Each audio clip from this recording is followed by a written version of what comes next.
Jadi begini, ada cerita kiai yang saya paling nggak suka, tapi saya harus mendengar karena ini cerita kiai. Tapi saya nggak suka, tapi harus didengar. Ada 4 orang itu soleh semua, baik semua. Pas di pintu surga itu berdebat. Kata yang paling miskin, saya dulu karena fadilahnya orang miskin itu keren, nggak ada yang bisa dihisap karena nggak punya apa-apa, mau diaudit apanya. Kata yang kaya, ya saya dulu karena yang bisa nyumbang pondok, nyumbang macam-macam itu saya. Kata yang tadi kata Gus Sofur, patriotik, saya karena saya yang pejuang. Nah, kiai itu biasanya diem aja karena mau ngomong itu serba salah. Akhirnya malaikat Jibril, ini cerita kiai, kamu boleh nggak percaya juga nggak apa-apa kan, nggak wajib diimani cerita ini. Juga tidak merugikan saya, kamu percaya tidak percaya, malah kalau percaya ngundang lagi merugikan saya. Kata Allah, coba Jibril itu kamu leret. Orang fakir, kamu tahu fadilahnya keutamaan orang fakir kata siapa? Kata Pak Kiai. Orang kaya, kamu tahu keutamaan dermawan kata siapa? Kata Pak Kiai. Para pejuang, kamu tahu fadilahnya patriotik itu kata siapa? Kata Pak Kiai. Sudah, jangan mendahului Pak Kiai. Pak Kiai dulu yang masuk surga. Tapi kiainya itu gampang, nggak berani masuk. Ditanya sama malaikat Jibril, kenapa kamu tidak berani masuk? Padahal sudah dipersilakan. Masalahnya bangun pondok saya itu ini orang kaya ini.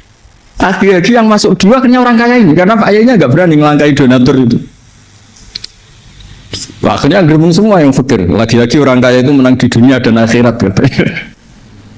Jadi itu guyonan terkenal di para pejabat. Kenapa takut itu? Itu yang nyekolahkan saya. Padahal dia tidak punya pangkat sama sekali, nggak jenderal, nggak pejabat. Tapi kenapa kamu takut? Itu yang menyekolahkan saya. Makanya ini penting saya utarakan supaya tadi seperti yang dibaca Quran tadi lah, sorqaumum min qaumin. Jadi orang itu tidak boleh saling melecehkan, saling menghina.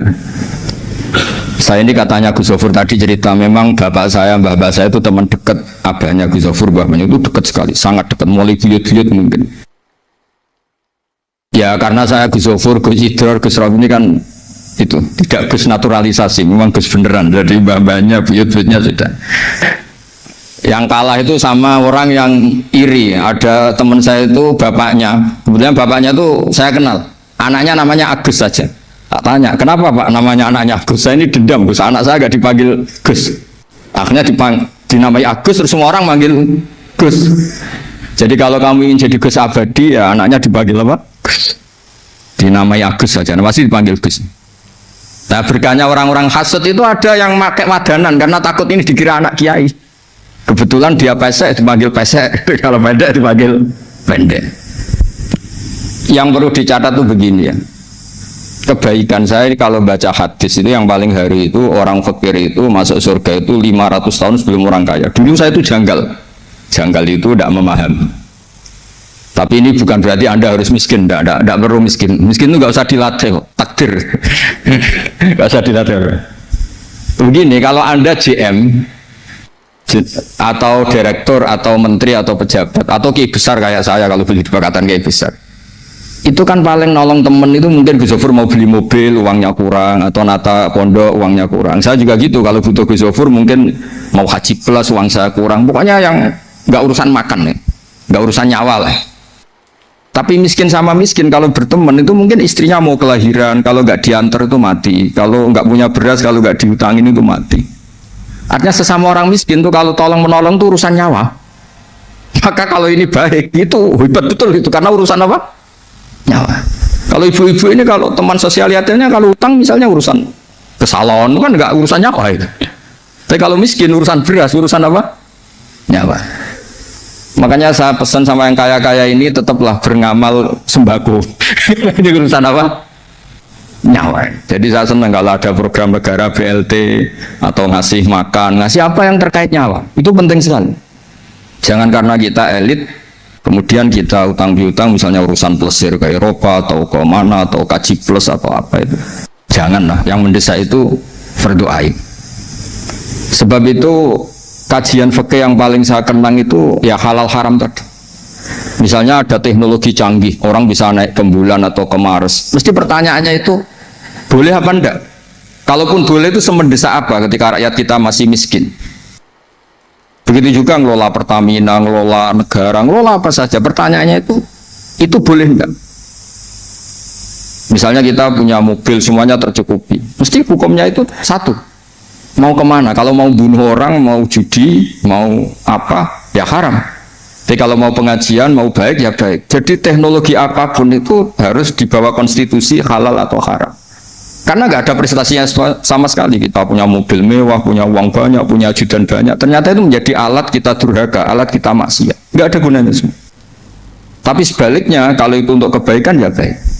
Sebab itu saya pernah ditanya sama seorang dosen, kenapa sih dalam Islam selalu yang dibicarakan halal haram? Karena kita naik bulan, naik ke Mars, atau kita diam di bumi, yang ngatur kita, yang menjadikan kemaslahatan kita itu hanya satu. Kalau halal yang maslahat, kalau haram itu matur. Nah, kalau halal yang sempurna itu tidak bisa, tadi Pak Aribo cerita yang masalah tajrid asbab, setidaknya tidak mengganggu. Saya pernah ngisi acara kebetulan direkno Pak Kures di UGM, saya cerita Indonesia itu untuk runtuh itu gampang, separuh negara maling semua, atau korupsi semua, atau penjahat semua, itu penjara tidak cukup, terus negara kolek. Jadi untuk memuji bangsa ini bangsa yang baik adalah mayoritas orang Indonesia tidak melakukan tindak pidana, dan itu awal anak kita tidak jadi terbunuh, harta kita nggak dicuri. Jadi orang tidak melakukan sikap apapun asal tidak melakukan tindak pidana itu sudah menyumbang kestabilan negara. Makanya ketika Nabi cerita orang baik itu yang nolong orang, yang memberi orang, terus kata Nabi terakhir, kalau tidak bisa semua takufu syarroka anin nas fa innaha shadaqatun minka ala nafsik. Yang penting potensi jelek kamu jangan menimpa orang lain. Coba ada orang nggak diperkosa, kenapa? Karena nggak ada yang merkosa, nggak mati, karena ada yang bunuh. Jadi inti dari semua kebaikan adalah potensi-potensi kejahatan ini tidak jadi dilakukan. Jadi tidak harus berbuat baik dulu, jangan berbuat jelek dulu. Banyak dalam kaidah fikih disebut darul mafasid muqaddamun ala jalbil masalah. Yang penting dalam aktivitas kita ini tidak menimbulkan kerugian pada orang lain. Coba anak kita selamat karena apa? Keluarga kita selamat karena apa? Teman-teman kita, tetangga kita selamat karena apa? Karena tidak dibunuh, tidak diperkosa, tidak dijamret, tidak dicuri. Nah, saya berharap negara ini juga semua kita menghormati inkifafuhum anis syar atau inkifafuhum anil maksiyah. Bahwa kita ini terima kasih sekali sama semua orang yang tidak melakukan pidana. Maksudnya gini Pak Ribawa, Pak Atmaja, jangan nunggu orang baik itu karena dia nyangoni kita, menghormati kita. Itu kayak agak-agak kapitalistik. Muji orang saja kok nunggu orang itu ngasih kita. Coba kalau orang ngasih kita, misalnya Zaid ngasih kita uang 1 miliar, tapi misalnya yang lain, Fulan itu bunuh anak kita atau apa, kan ya kacau semua. Artinya gini, yang ngasih uang kita mungkin ya baik, yang tidak ganggu kita juga baik. Karena dengan dia tidak ganggu kita, negara ini baik, kestabilan terjaga, kemakmuran terjaga. Sebab itu dalam sebuah hadis Nabi ngendikan ketika ditanya orang Islam itu siapa? Man salimal muslimun min lisani wa yadi. Orang yang orang lain itu tidak kena imbas dari keburukan tangannya maupun keburukan apa lisannya. Itu pegang. Sehingga saya ini sering kalau ada tetangga meninggal tuh, yang sering lepas jenazah itu saya. Biasanya saya itu 5 menit, 3 menit. Tapi keluarganya itu mesti komplain, terutama istrinya. Istri itu kan nggak suka kalau ada orang muji suaminya. Karena sudah meninggal tak puji ini orang baik, karena tiap malam itu ya lihat TV, terus kukar-kukur di rumah, ngelamun sampai pagi, ini orang baik. Terus istrinya tanya, baiknya di mana? Itu kalau malam itu suami kamu nyopet atau garong itu selesai. Barokahnya di rumah ngelamun sampai pagi, tidak berbuat apa-apa. Tapi kan nggak tahajud, nggak apa, Gus. Memangnya dia kiai disuruh apa? Tahajud. Ya sudah gitu saja, yang penting tidak membahayakan orang apa? Lain. Terus dia baru nangis, ternyata suaminya itu orang baik. Tak tanya, kenapa tidak bilang dulu-dulu Gus kalau suami orang baik? Oh nanti besar kepala kalau saya bilang dulu-dulu. Intinya mau saya itu kebaikan itu tentu melakukan kebaikan. Tapi dibalik itu semua atau standar paling harus kita lakukan sekarang juga adalah al-inkifaf atau al-intiha anil maharim atau anil madzalim. Makanya dalam kitab Khilyatul Aulia, karena tadi Gus Sohur sudah bilang ini saya ngaji lama sama Mbah Maimun, jadi saya harus cerita. Sofyan As-Sauri itu termasuk ulama yang sangat dikagumi. Itu termasuk guru-gurunya Imam Syafi'i. Itu kalau pengajian ya seperti saat sekarang ini. Beliau bilang wa aulal faraid al intiha anil maharim wal madzalim. Sebetulnya keharusan tertinggi adalah semua orang tuh menahan diri tidak merugikan orang lain. Coba misalnya kita dikasih uang orang 1 miliar, dikasih jabatan GM, tapi nyawa kita terancam, keluarga kita terancam karena orang jahat semua. Tidak ada gunanya. Negara ini menjadi baik karena kebanyakan kita, dan alhamdulillah bangsa Indonesia masih seperti ini. Kebanyakan kita ini tidak ingin melakukan pidana, dan alhamdulillah sampai sekarang ya begini. Tentu memang selalu ada oknum-oknum yang berbuat jahat, akhirnya ada kepolisian untuk nangani. Tapi yang jelas saya pastikan, tadi ingat dawuhnya Sufyan Ats-Tsauri tadi, dawuh Imam Sufyan Ats-Tsauri itu wa aulal faraid al inkifaf anil madzalim wal maharim. Kebaikan tertinggi, keharusan tertinggi sebagai manusia itu orang menahan diri tidak melakukan sesuatu yang merugikan orang apa? Lain. Sehingga jenengan, kalau saya sering cerita ini dan saya ulang-ulang, nanti sesuai permintaan kita semua nanti mau itu yang kedua Gus Iid, karena ini baru latihan nyai, jadi memang harus saya dulu. Kalau dulu Gus Iid nanti nggak keren. Saya itu sering cerita kalau Anda habis isya terus tidur sampai subuh. Saya ulang-ulang karena ini kampanye saya supaya masuk surga itu mudah. Saya ulang supaya masuk surga itu mudah. Kalau Anda habis isya terus tidur sampai subuh atau cangkruk sama istri bercengkrama sampai subuh, ya agak mukhal itu. Karena biasanya kalau sudah lama-lama itu nggak cerai sudah baik. Agak-agak mukhal ya. Bohong itu kalau sudah nikah lama harmonis itu hoax gitu. Bukan praktek itu kenyataan. Udah usah munafik yang depan-depan ini, biasa aja kan. Tuh saya sering bilang di beberapa pondok supaya teori saya ini diuji. Kalau dalam teori kampus itu secara akademik teruji.